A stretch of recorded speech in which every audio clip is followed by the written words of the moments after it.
Olá.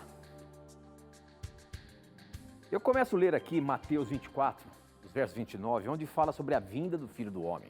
E diz o seguinte: depois daqueles dias de tribulação, o sol ficará escuro, a lua não brilhará mais, as estrelas cairão do céu e os poderes do mal, os poderes do espaço serão abalados. Então o sinal do Filho do Homem aparecerá no céu. Todos os povos da terra chorarão e verão o Filho do Homem descendo nas nuvens, com poder e grande glória. O que está dizendo aqui é que logo depois da tribulação, Jesus aparece nas nuvens dos céus. Muitos creem que o arrebatamento é antes da tribulação. Como entender esse texto de Mateus 24? Esta e muitas outras questões você vai acompanhar agora, pois está no ar, Na Mira da Verdade.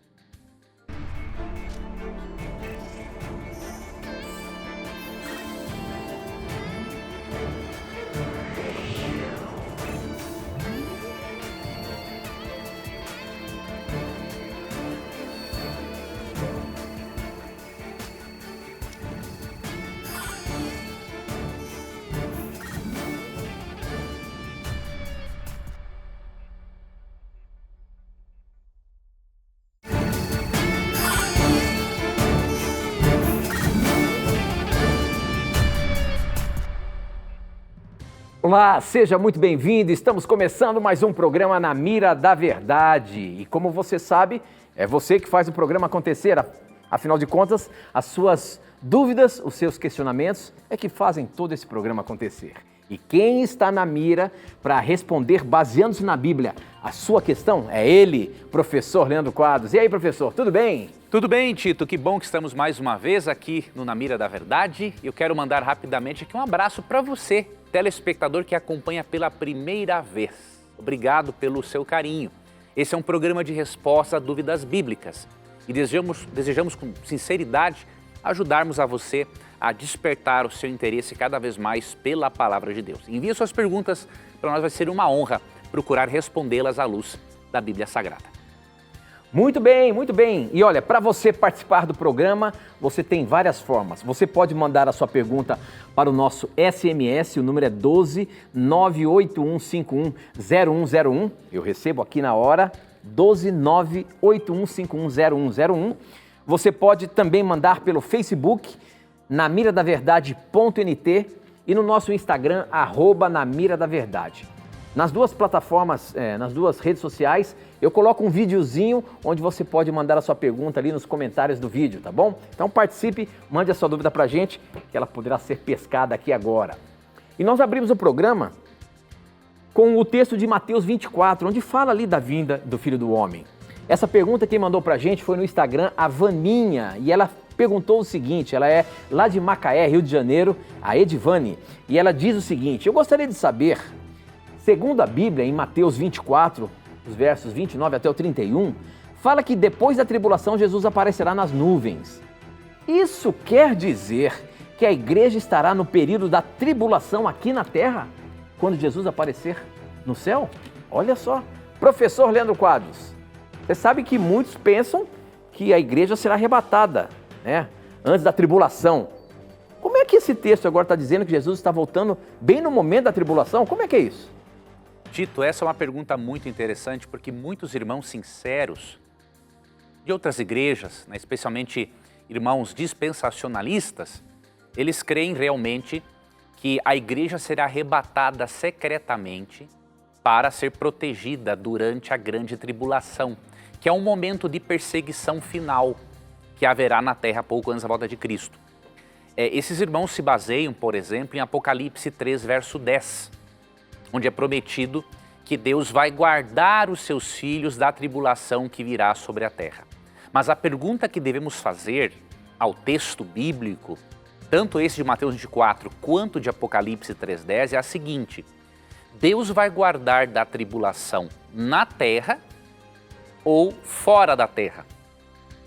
Para muitos irmãos sinceros, isso significa que eles estarão fora da terra, ou seja, a igreja terá sido arrebatada secretamente. Mas eu vou demonstrar aqui nesse contexto de Mateus 24 e com outro texto, que que eu vou ler aqui de Apocalipse 7, 13 e 14, que não é assim. Que, na verdade, quando Apocalipse 3:10 promete uma proteção durante a tribulação, os justos ainda estarão na terra neste momento. Não haverá um arrebatamento secreto da igreja antes. Em primeiro lugar, aqui Mateus 24 fala da grande tribulação, que em primeira instância se refere à destruição de Jerusalém no ano 70 depois de Cristo. Então, aqui, a partir do versículo 15, em especial, até 21 ali, fala deste momento em que eles passariam por uma grande tribulação, que seria a destruição de Jerusalém no ano 70. Mas como o capítulo menciona também a volta de Cristo, ele também coloca esta grande tribulação como sendo um evento futuro ou escatológico, ensinando-nos o quê?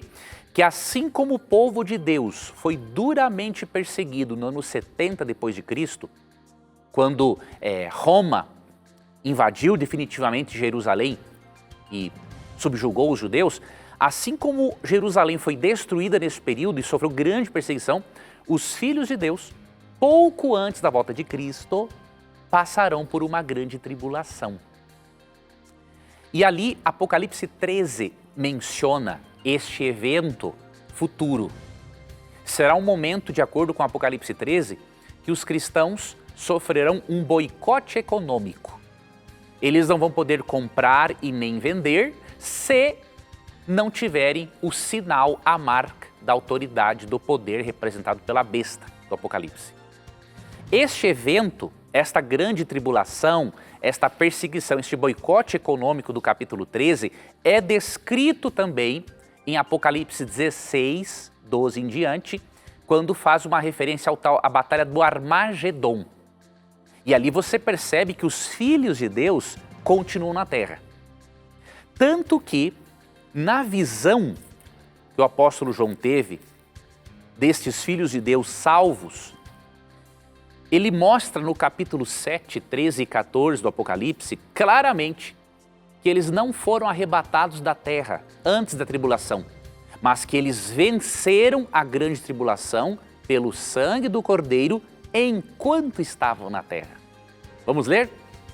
Um dos anciãos tomou a palavra dizendo: estes que se vestem de vestiduras brancas, quem são e de onde vieram? Respondi-lhe: meu senhor, tu o sabes. Ele então me disse: são estes os que vêm da grande tribulação. Olha aqui, eles passaram por este momento. Eles faziam parte ainda da história da terra durante este momento. Lavaram suas vestiduras e as alvejaram no sangue do Cordeiro. Razão porque se acham diante do trono de Deus e o servem de dia e de noite no seu santuário. E aquele que se assenta no trono estenderá sobre eles o seu tabernáculo. O texto claramente mostra que essas pessoas que foram preservadas da tribulação, prometida em Apocalipse 3, verso 10, elas estavam na terra durante este evento. Elas não tinham sido arrebatadas secretamente. Então esse é o ensino bíblico. E a conclusão a que o nosso telespectador chegou é correta. Primeiro ocorre a grande tribulação, depois a segunda vinda gloriosa de Cristo. E para finalizar, como que nós provamos que não há essa divisão entre arrebatamento secreto da igreja e segunda vinda gloriosa de Cristo? Lendo, por exemplo, 1 Tessalonicenses 4, 16 e 17. Ali é claríssima a sequência de eventos. Primeiro, vamos dos versos 13, a partir do verso 13, 13 a 15, Jesus volta. Verso 16, a volta dele é anunciada ao som de trombeta. Como que vai ser um evento secreto se a volta de Cristo é acompanhada de som de trombeta? Não tem como tocar uma trombeta secretamente, não há nenhuma razão para isso. E juntamente com o toque de trombeta, os mortos são ressuscitados e os vivos são transformados. E aí no capítulo falam, verso 17, e seremos o quê? Arrebatados, ou seja, o arrebatamento ele é visível e é audível e não é separado da segunda vinda gloriosa de Cristo. Então eu digo com muito respeito a nossos irmãos que creem diferente, a Bíblia não ensina o arrebatamento secreto e não ensina que a igreja vai ser arrebatada da terra durante ou antes da grande tribulação. Todos estaremos aqui, até para testar, mostrar se a nossa fé realmente em Cristo é verdadeira ou não. Muito bom, muito bom. O programa está apenas começando. Mande a sua pergunta para a gente e vamos juntos aprender mais da Palavra de Deus. Aqui pelo SMS já tem uma pergunta também daquelas capciosas. Olha só como, deixa eu ver se tem um nome aqui, o Edivaldo, ele é de Atibaia e ele pergunta. Ele diz assim, ó, minhas perguntas nunca foram pescadas, pois hoje foi, Edivaldo, a sua pergunta está na mira. E ele diz, quem sabe hoje? Foi. Ele pergunta assim, professor, quando houve o dilúvio, toda a terra foi coberta por água e quando as águas baixaram, todos os animais estavam na arca, todos no mesmo lugar. Sobrou entre porções de terra, entre mares e oceanos. Eu pergunto, se todos estavam no mesmo lugar, como esses animais atravessaram mares e oceanos para povoar os continentes distantes? Realmente, quando a gente vê a história da Arca de Noé, a gente fica pensando, como é que esses animais passaram por todos os lugares? Mas também a gente pode pensar o seguinte, como é que os povos, como é que as pessoas também estão em todos os continentes, não é mesmo? Professor, que luz você pode ajudar aqui, que luz você pode dar para ajudar aqui o nosso amigo com relação a esse acontecimento da Arca de Noé? Interessante. Os criacionistas creem, e há também quem não é criacionista, crê por causa dessas evidências. Quando você lê aqui Gênesis 7, primeiramente, você vê que a água do dilúvio, ela não foi apenas do céu. Você vê que os lençóis freáticos estouraram também. Então, houve água de cima e de baixo. O que isso significa? Pedras foram jogadas, árvores caíram, e é bem provável também, de acordo com alguns criacionistas, que neste momento da extinção da vida na Terra, cometas também tenham caído. Então, foi um cataclisma absurdamente forte. Então, o que isso nos mostra? A crosta terrestre, ela sofreu, diríamos, rachaduras. Existe uma teoria, e ela tem as suas evidências, de que os continentes eram muito mais próximos, eles chamam isso de Pangeia, né? Como se fosse um continente só. E obviamente que antes do dilúvio, os continentes como estão separados hoje não eram tão separados, assim, eram mais próximos. E até hoje, todo ano, alguns milímetros ou centímetros dos continentes eles vão se separando ainda um do outro. Então muitos têm a crença de que era mesmo um continente só.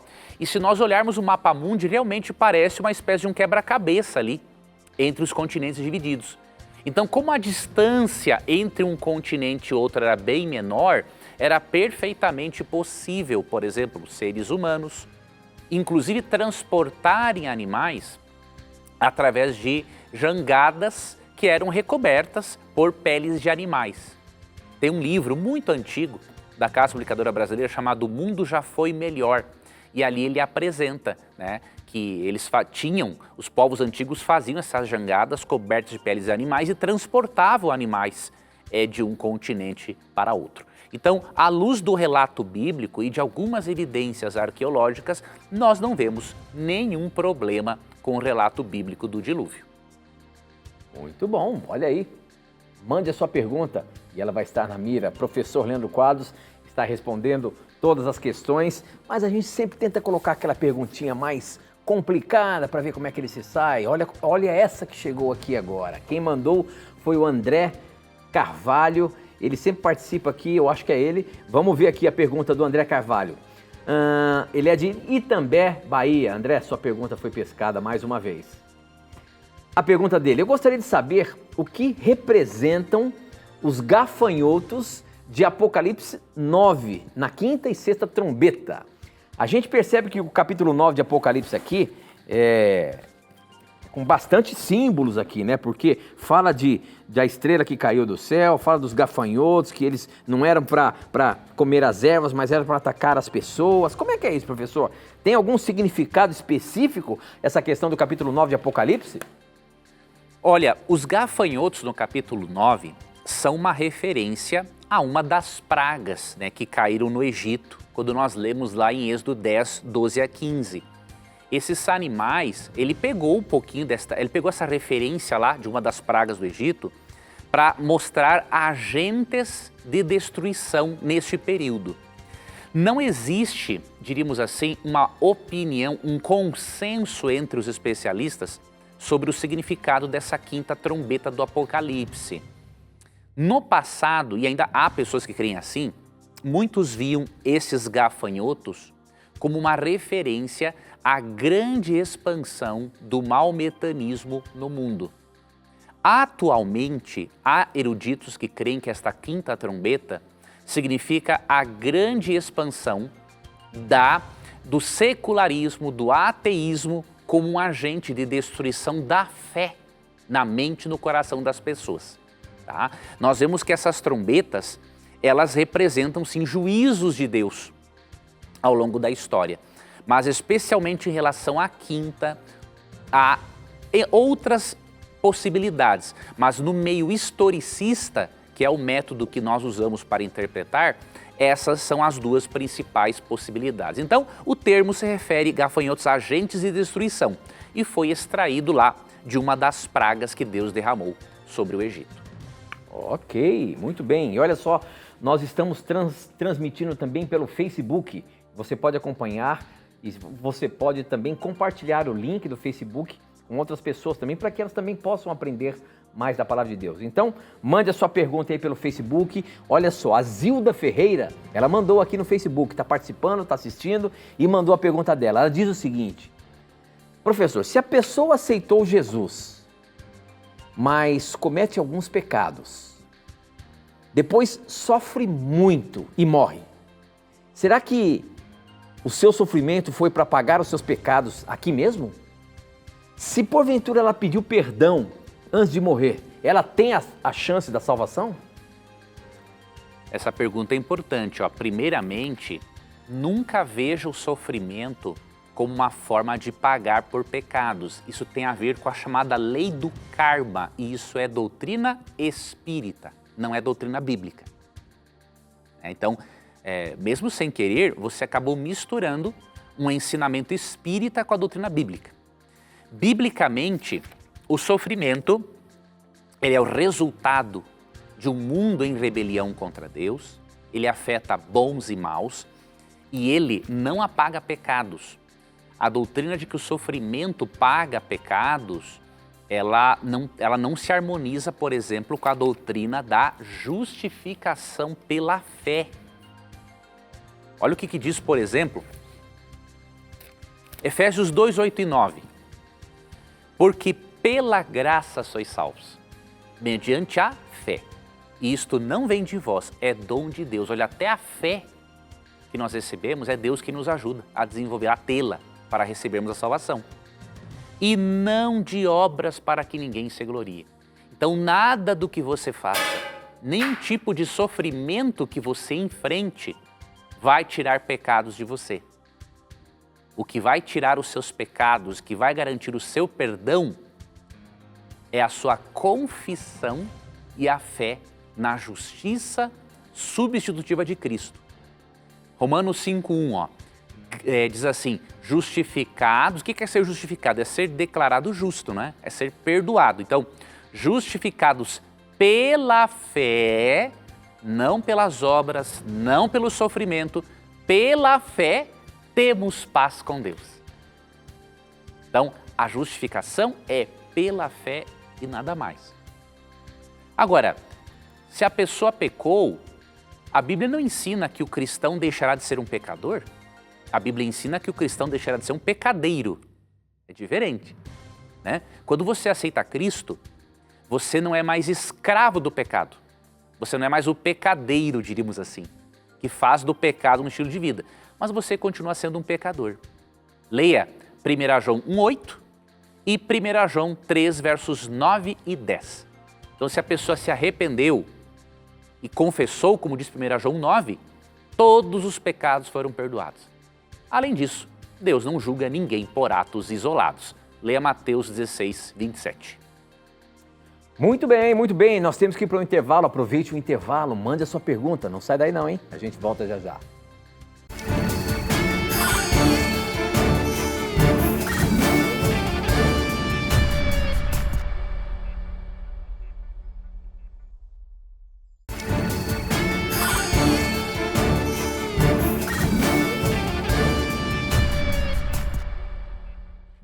Já estamos de volta ao vivo. Obrigado por você estar aí com a gente. E você que está chegando aí, de repente, começou a zapear aí, caiu aqui na Novo Tempo. Esse é um programa de respostas bíblicas sobre as dúvidas que os nossos telespectadores mandam pra gente. Estamos ao vivo e você pode mandar uma dúvida bíblica. Talvez agora você chegou aqui, ligou o canal, caiu aqui na Novo Tempo. Esse é o Na Mira da Verdade, um programa de perguntas e respostas bíblicas. E quem está na mira é ele, professor Leandro Quadros. E ele vai dar a resposta que você precisa baseando na Bíblia, tá bom? Você pode mandar pelo nosso SMS, o número é 12 981510101. Eu recebo aqui na hora. E nas nossas redes sociais, Facebook, namiradaverdade.nt e Instagram, @namiradaverdade.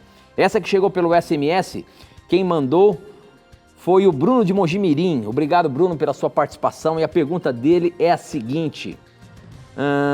Antes de ser estabelecida a lei de Moisés e a aliança de Deus com ele e seu povo, as pessoas que morriam tinham salvação, visto que ainda não havia a lei nem a aliança? Professor, a lei só surgiu a partir de Moisés? Veja, vamos assim dar uma correção nessa crença do nosso Só para a irmão. gente entender, realmente, né? É isso mesmo que você falou, essa correção aí. Como é que é esse negócio aí de que antes da aliança, como que as pessoas se salvavam? Veja, Logo depois de Adão ali, como é que foi? nunca houve um momento em que o ser humano foi salvo pela lei. Isso é um primeiro ponto, ó. A Bíblia não ensina a salvação pela lei. O que você percebe na Bíblia?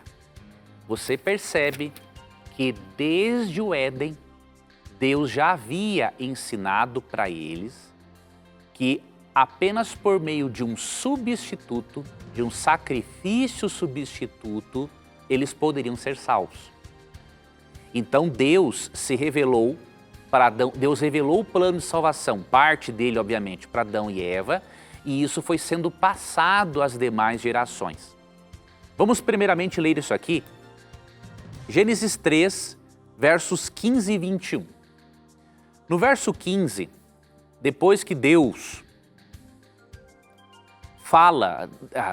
se aproxima do ser humano após a queda, o verso 15 é chamado, olha que interessante, de proto-evangelho. O que é proto-evangelho? Proto quer dizer antigo. Então, a primeira vez que o evangelho foi manifestado, por isso que alguns teólogos chamam de proto-evangelho, é Gênesis 3,15, ó. Porém, inimizade entre ti e a mulher. Deus aqui está falando com Satanás, né? Entre a tua descendência e o seu descendente. Olha que interessante, a descendência da serpente são os seres humanos ímpios, né? E o descendente da mulher está no singular. De acordo com Paulo em Gálatas 3, esse descendente é Cristo.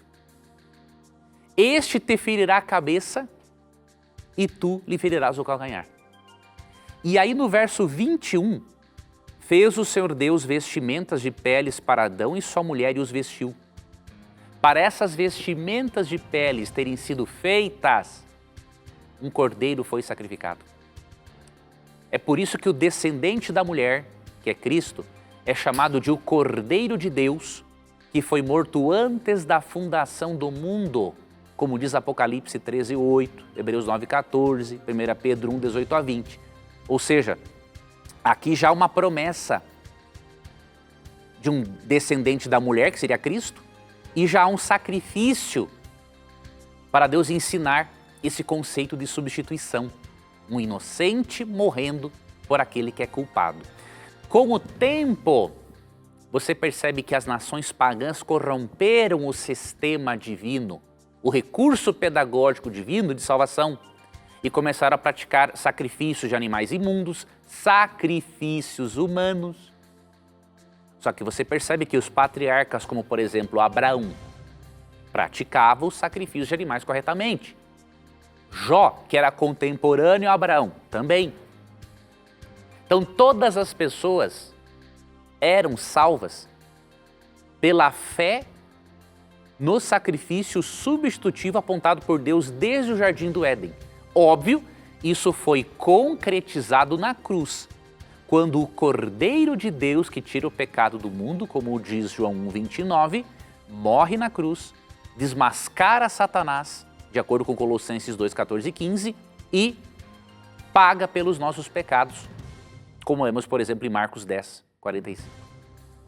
Óbvio que, quando Deus dá a lei para Moisés, ele dá instruções mais detalhadas, mais amplas, mas isso não significa que esse sistema pedagógico para ensinar o plano da salvação não existisse antes. Ele foi corrompido.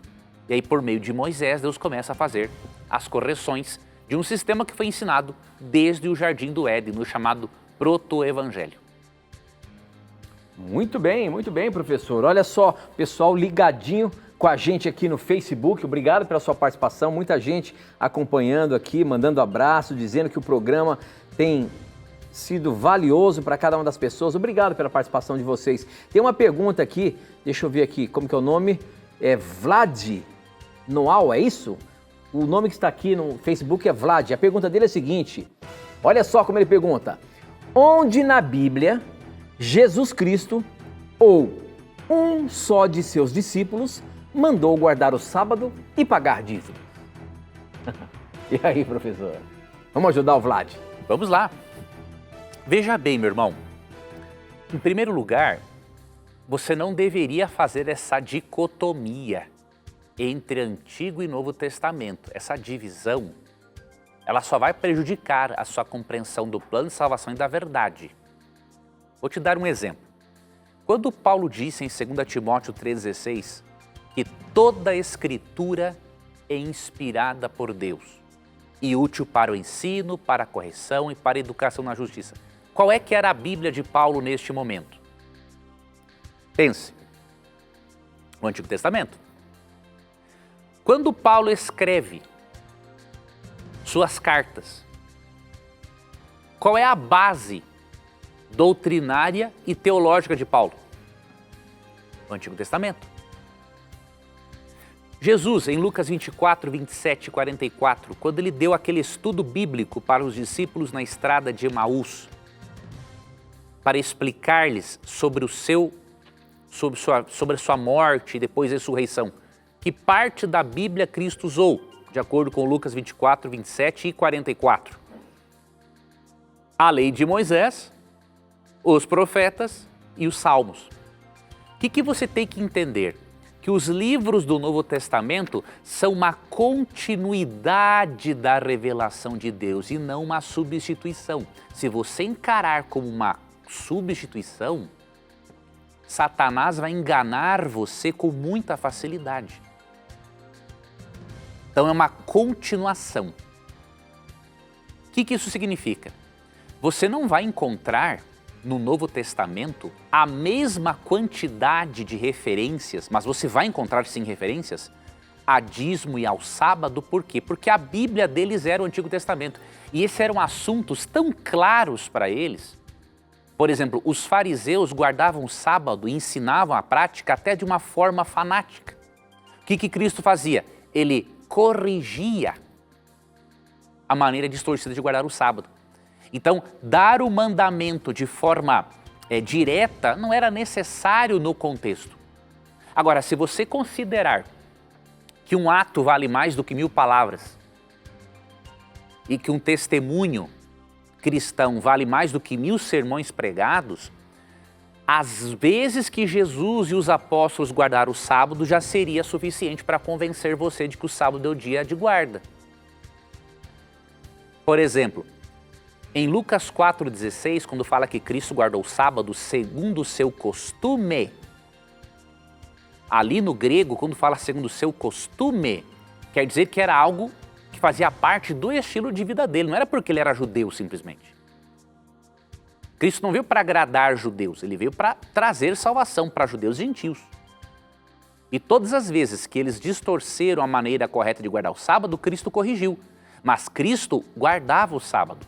Aí você vai para Atos 16, 13, Atos 17, 2, Atos 18, 13 e 4. Você vê os apóstolos décadas após a cruz guardando o sábado. Então como que você vai me dizer que o mandamento não foi repetido? Ele não se encontra da forma prescritiva, mas da forma descritiva é óbvio, porque eles guardavam o sábado. Entendeu? Então você tem que prestar atenção no seguinte: será que o exemplo de Cristo e dos apóstolos em não guardarem o domingo e guardarem o sábado não pode ser suficiente para você? Considerando que toda a escritura é inspirada, você vai desconsiderar 66 livros do Antigo Testamento e todos os ensinamentos sobre a guarda do sábado, inclusive no Jardim do Éden, inclusive a presença do sábado no Decálogo? Sinceramente, é rebeldia desconsiderar tudo isso. E sobre o dízimo, temos referências ao dízimo, sim, em Hebreus, capítulo 7, e em Mateus 23, 23 é o texto mais claro.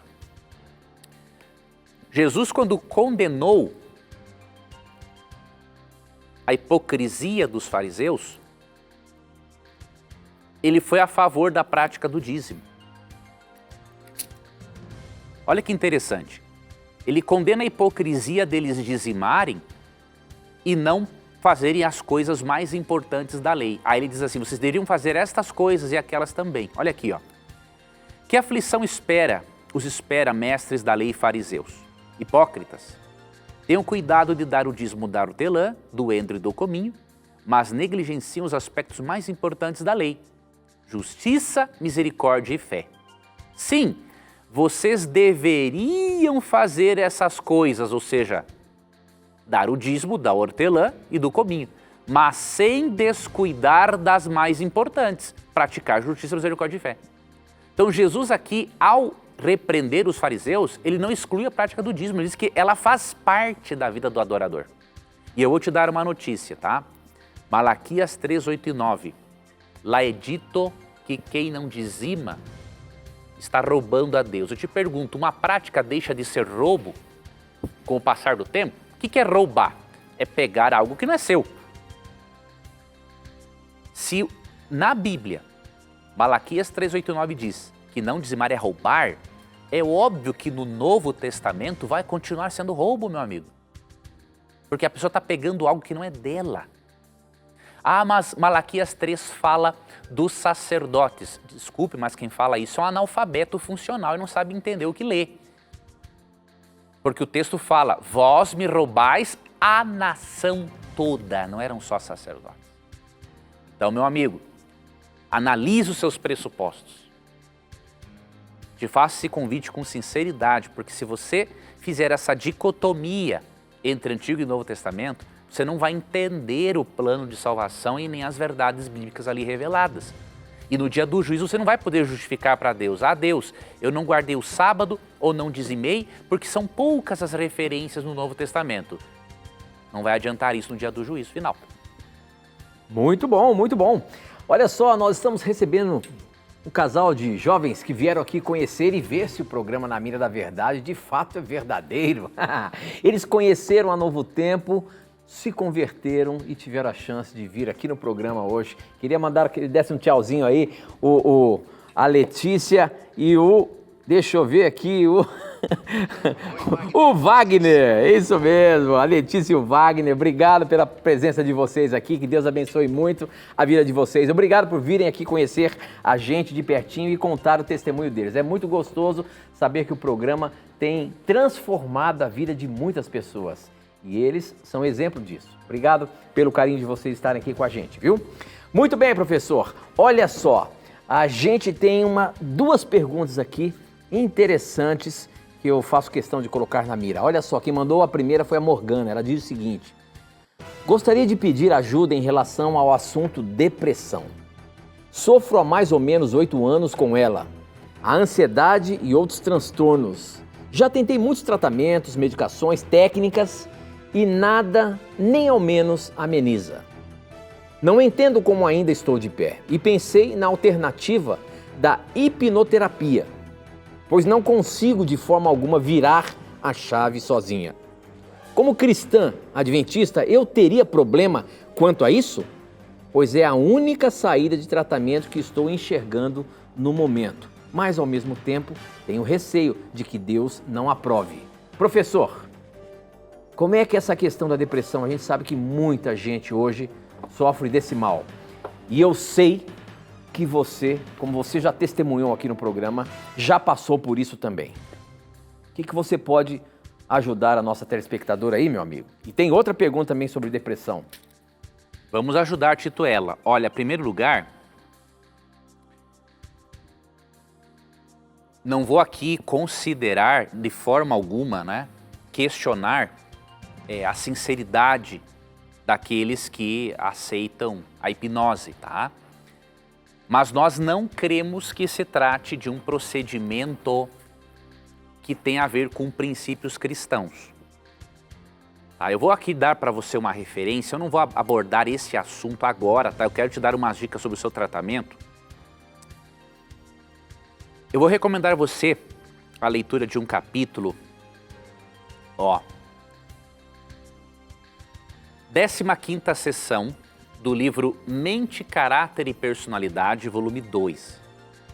Ellen White fala aqui da pseudociência, mente controlando mente e depois hipnotismo e seus perigos, capítulo 79.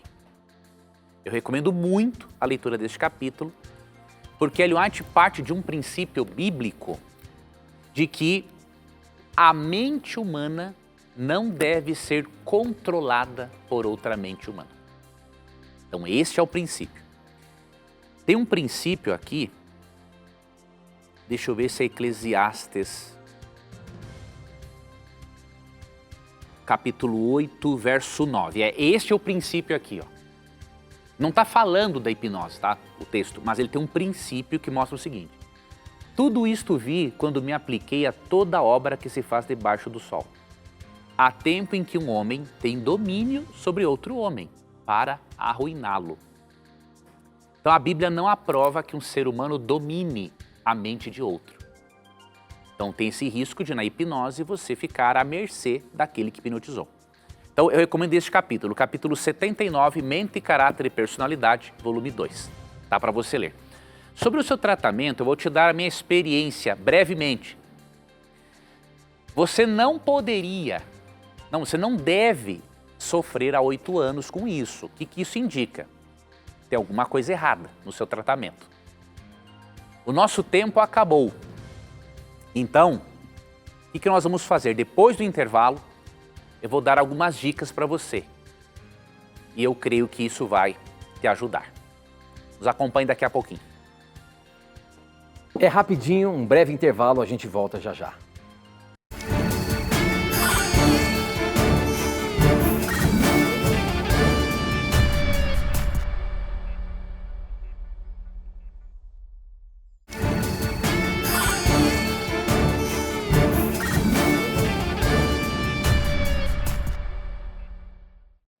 Veja bem, eu estou aqui olhando mais alguns capítulos para você, para te ajudar em relação à depressão. Este capítulo aqui, eu vou mostrar o livro novamente.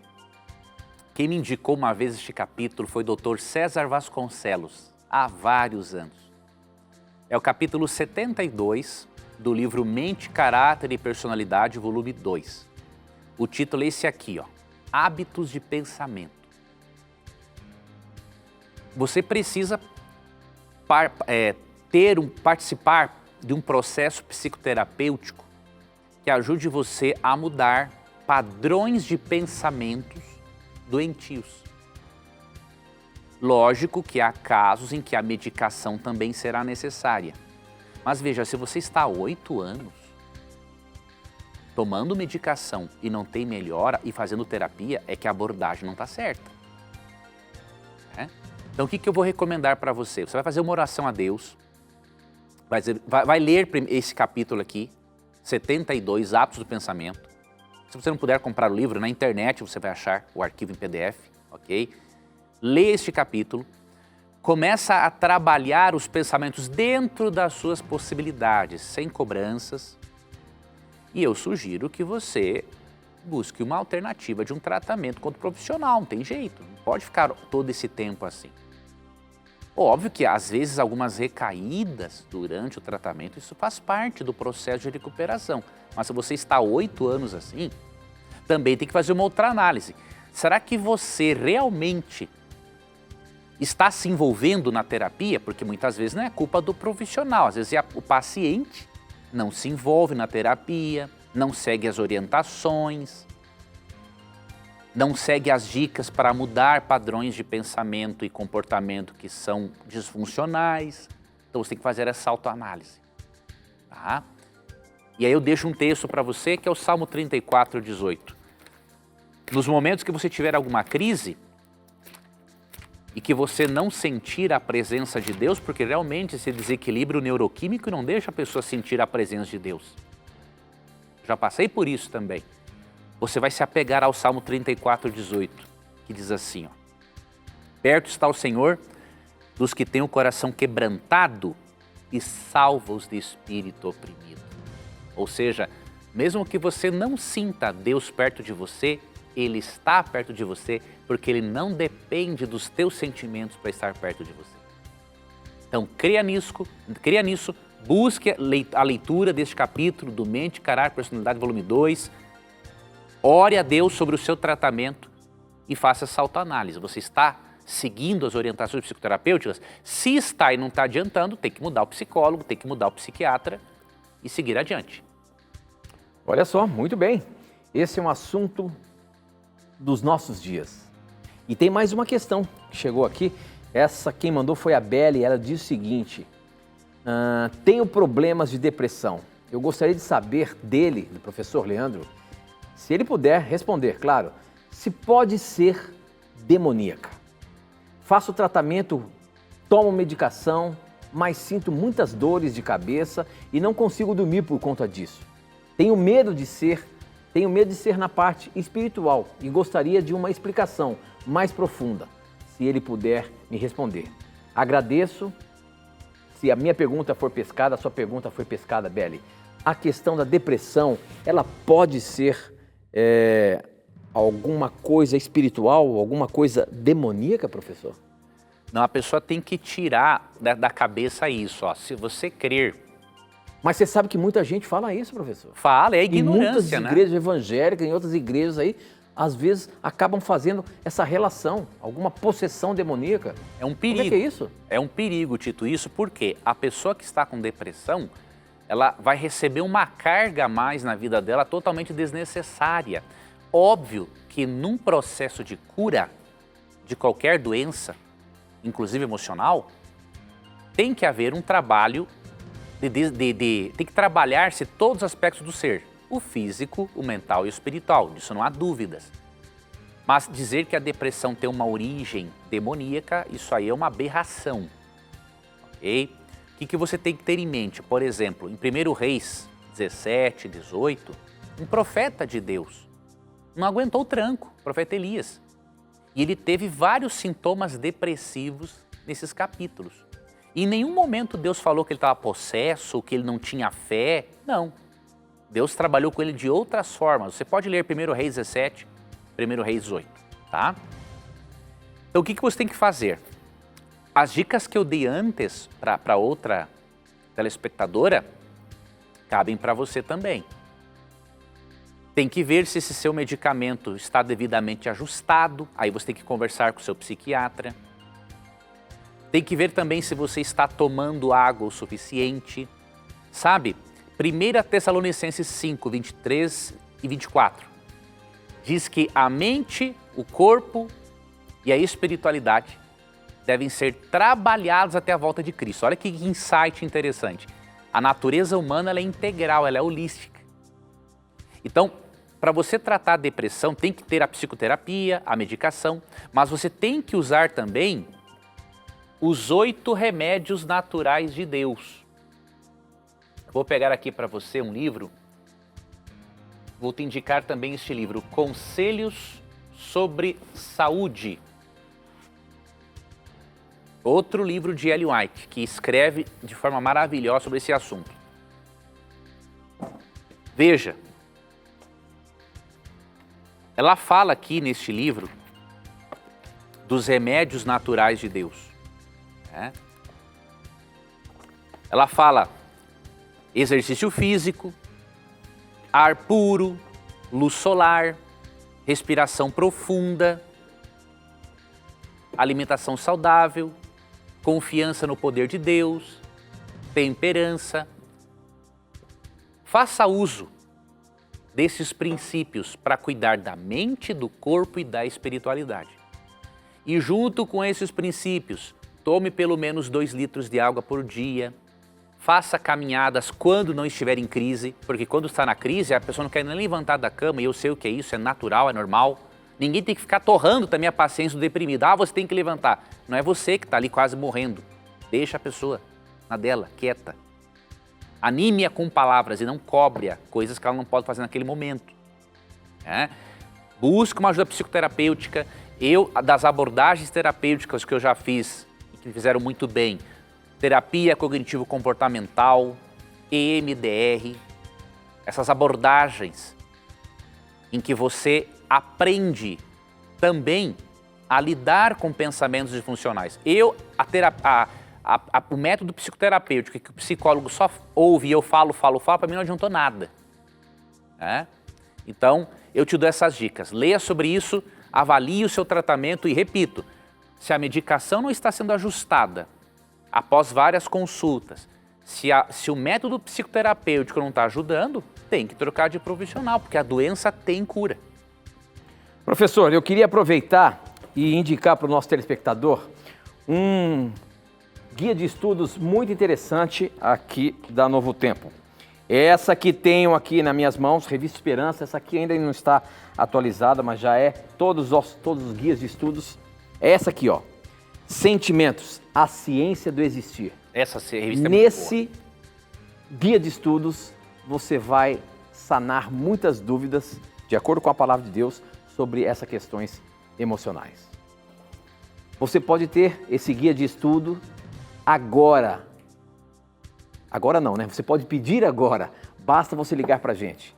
0 operadora 12 2127 3121. Nós temos uma equipe grande ali pronta para atender a sua ligação, fazer o seu cadastro e mandar para você. Então, esse guia de estudos Sentimentos vai ajudar muito você ou alguém que você conhece que está sofrendo com esse mal dos nossos dias, depressão, ansiedade e muitos outros problemas emocionais. Peça agora mesmo, com certeza você vai ajudar a muitos ou quem sabe a você mesmo, tá bom? Professor, tem outra questão aqui que é polêmica, que volta e meia ela aparece aqui no Na Mira da Verdade. Deixa eu ver se tem o nome da pessoa que mandou aqui pelo SMS. Não tem, ele só quer explicações. Eu queria que você me explicasse Provérbios 31, versos 6 e 7. Vamos ler aqui Provérbios para o telespectador saber o que está querendo dizer. As bebidas alcoólicas são para os que estão morrendo, para os que estão na miséria. Que eles bebam e esqueçam que são pobres e infelizes.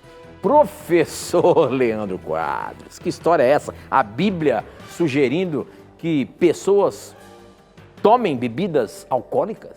Será que a Bíblia está ensinando que Provérbios é bom afogar 31, as mágoas? ai. Afogar as mágoas e a tristeza na bebida? Como é que é Será isso? que a Bíblia ensinaria uma aberração dessas, né? Mas está escrito aqui na Bíblia, rapaz, como é que é? Vamos analisar o contexto do verso. Por isso Quero ver. que ler versos isolados é um perigo. Aqui nesse contexto, você percebe primeiramente que este capítulo são conselhos de uma rainha-mãe a um rei, chamado rei Lemuel. E quando nós lemos os versos iniciais, nós percebemos que é o contrário. Ela está ensinando que um rei não deve beber em hipótese alguma, porque, obviamente, o entorpecimento do álcool vai atrapalhá-lo de fazer justiça. Eu vou ler e aí eu vou explicar para você os versos 6 e 7. Palavras do rei Lemuel de Massá, as quais lhe ensinou sua mãe. Que te direi, filho meu? ó filho do meu ventre? Que te direi, ó filho dos meus votos? Verso 4. No verso 3, ela ensina-o a não ser polígamo. No verso 4, não é próprio dos reis, ó Lemuel, não é próprio dos reis beber vinho, nem dos príncipes desejar bebida forte. Agora ela vai dar a razão no verso 5. Para que não bebam e esqueçam da lei e pervertam o direito de todos aflitos. Então, primeiro ponto, ela está ensinando, na verdade, que ele, na função na qual ele estava, para ele não perverter a justiça e o direito, ele não deveria beber. Quando ela fala nos versos 6 e 7 para dar bebida forte aos que perecem e vinham aos amargurados de espírito, está se referindo, de acordo com Adam Clarke, um comentarista, ela está se referindo à prática de dar bebida alcoólica com ervas narcóticas para amenizar o sofrimento daquele que seria apedrejado.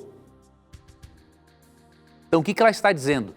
Você, meu filho, não beba para não perverter a justiça. Se alguém tiver que beber, é este que está condenado à pena de morte. Então, esta bebida vai ajudar ali, que era misturada com ervas narcóticas, a amenizar o sofrimento desse indivíduo. Então, tem que analisar o contexto, porque um texto fora do contexto é só um pretexto para justificar um comportamento que a Bíblia não aprova. Muito bom, muito bom. Perguntas assim podem nos abrir a mente quando lemos a palavra de Deus e ter a certeza de que temos que procurar aqui e ali e então formar todo o argumento que a própria Bíblia responde. Obrigado, professor. Olha só, nós temos acho que 2 minutinhos, vamos ver se você consegue responder essa aqui. Como responder ao argumento de que sola Escritura é uma falácia do argumento circular? Sola Escritura é uma falácia do mundo cristão? Como é que é isso, professor? Veja, muitos irmãos católicos, argumentam, e muitos irmãos sinceros, argumentam que a Bíblia não defende o princípio sola Escritura. Veja, em parte eles estão certos, mas em parte estão errados. Em primeiro lugar, no que eles estão errados? Em achar que o sola Escritura rejeita outras fontes. Quando nós adotamos o método sola Escritura, nós não estamos dizendo com isso que não devemos estudar outras obras. É porque eles interpretam assim, não, vocês estudam, quer dizer então que vocês rejeitam a tradição? Não, nós não rejeitamos. O que é o método sola Escritura? É colocar a Escritura acima de qualquer outro livro. Então a nossa base tem que ser o sola Escritura. Não quer dizer, por isso que eu falei que em parte estão certos, nós não rejeitamos outros escritos. Agora, em Atos 17:11, o sola Escritura ensina que somente a Bíblia é sua própria intérprete. Aqui que está o detalhe. Nós não queremos que a tradição interprete a Bíblia, porque se uma tradição eclesiástica interpreta a Bíblia, o ser humano faz o que quer com o texto bíblico, isso é um perigo.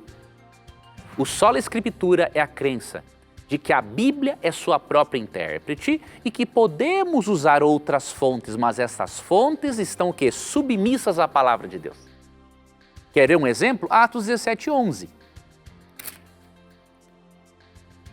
Se a crença católica contra o sola Escritura fosse correta, Atos 17:11 seria diferente.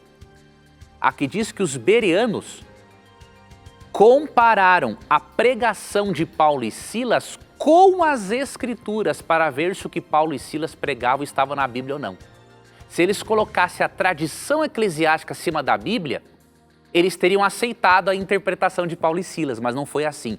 Eles colocavam o sola Escritura, a Bíblia acima da tradição, e por meio da Bíblia eles interpretavam a tradição apostólica. Então os protestantes seguem Atos 17:11. E nós convidamos nossos irmãos católicos a fazerem o mesmo, porque era assim que os autores bíblicos procediam. Muito bem, professor. Com essa nós encerramos e nos encontramos na semana que vem, se Deus quiser. Obrigado, Tito, por trazer as perguntas dos nossos amigos. Obrigado a você, telespectador. E lembre-se que neste programa, sempre que você tiver a coragem de perguntar, somente a Bíblia terá coragem de lhe responder. Um abraço. Aqui você já sabe, os seus questionamentos sempre estarão na mira da verdade. Até o nosso próximo encontro. Tchau.